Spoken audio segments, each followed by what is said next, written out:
We're together with Jeff Dachis, one of our keynote speakers for the NYU Entrepreneurs Festival. So Jeff, you mentioned that you graduated from the Steinhardt School. How does it just feel like coming back to NYU? Has there been a great change?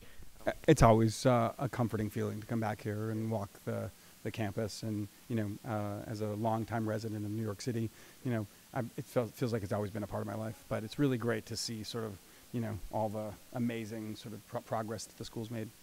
Right. So have you ever thought of NYU as a very entrepreneurial school when you were even here? When I was here, no. It was very difficult. Gallatin was really the one place that you could maybe create a program or create an environment for this. Over the last bunch of years, entrepreneurial programs and entrepreneurial coursework and incubators and accelerators and all that have become sort of, a part of par for the course. And so it's really exciting to see NYU embrace that full-heartedly as New York's tech and New York's entrepreneurial sort of environment has heated up in such a great way and provided so much opportunity. Do you think that's a good path, though? Because we have a lot of concerns. We have a lot of voices, people saying that entrepreneurship is becoming fetishized. And should students be looking at creating their own startups, creating their own businesses, instead of looking for experiences?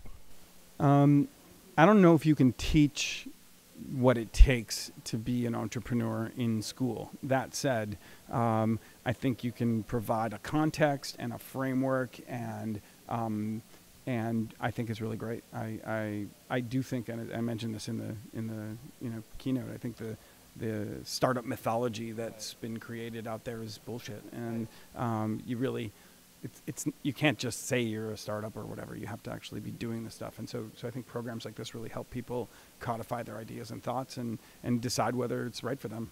Right.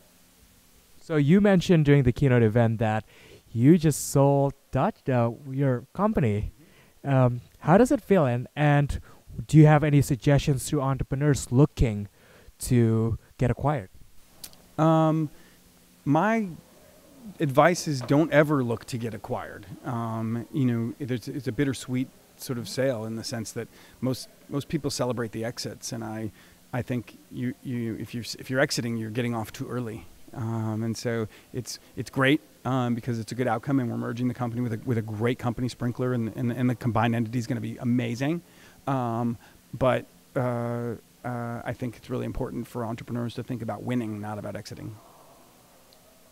And just one last thing, do you have any advice you want to give to students currently working on their ventures, working on their startup? Any really long-term advice? I'm pretty much bad at giving advice, so I'm going to pass on that one. Great. So we are concluding our interview with Jeff Dachis at the NYU Entrepreneurs Festival.